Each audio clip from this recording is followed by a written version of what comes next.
Milan and Eskenazi edge Middlesex ahead at Lord's.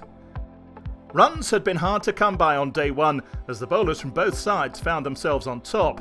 And when Sussex resumed on 120 for 6, with Chris Jordan and Ben Brown at the crease, it looked like day two would deliver more of the same. James Harris found the gap between bat and pad to bowl Jordan for 14 early on. And he had his second soon after. Brown, who'd played so well for his century last week, trapped LBW for 24. Ollie Robinson tried to pull Stephen Finn, but could only find Owen Morgan at mid-on, as Sussex's innings began to come to a juddering close. Jofra Archer and Danny Briggs tried to offer some resistance, but Ethan Bamber found the edge of the spinner's bat. Briggs caught behind for 5. They'd managed just 2 more runs than Middlesex, leaving the match delicately poised ahead of Middlesex's second innings. There's been nothing straightforward about this match so far, and Middlesex's second knock would follow that pattern. They lost Nick Gubbins early on, Archer's delivery virtually unplayable, going straight through the opener, who was bowled for 8. Sam Robson wouldn't be far behind him. Ollie Robinson got one to nip back and trapped him plumb LBW for 15.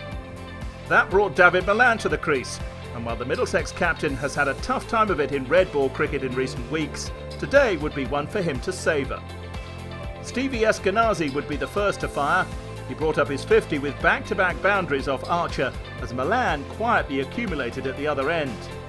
Eskenazi moved on to 60 before another fine delivery from Robinson found his edge and Brown's gloves. T saw Middlesex 125 for 3, Milan and Morgan at the crease, the England pair hoping to find form. Chris Jordan struck in the first over after tea. His bowling ended Morgan's innings for the second time in the match, dragging on for 4. But Milan remained composed, batting watchfully before he finally reached his 50 in the 55th over. He'd lose his partner Max Holden 4 balls later, Archer tempting him into an ill-advised hook shot that could only find Tom Haynes on the deep mid-wicket boundary. That left the score 152 for 5 as James Harris joined Milan, and the pair ushered in a period of stability, guiding Middlesex past 200 as the shadows lengthened at Lord's. And there they stayed through the diminishing light, cruising through to 210 for 5 at stumps.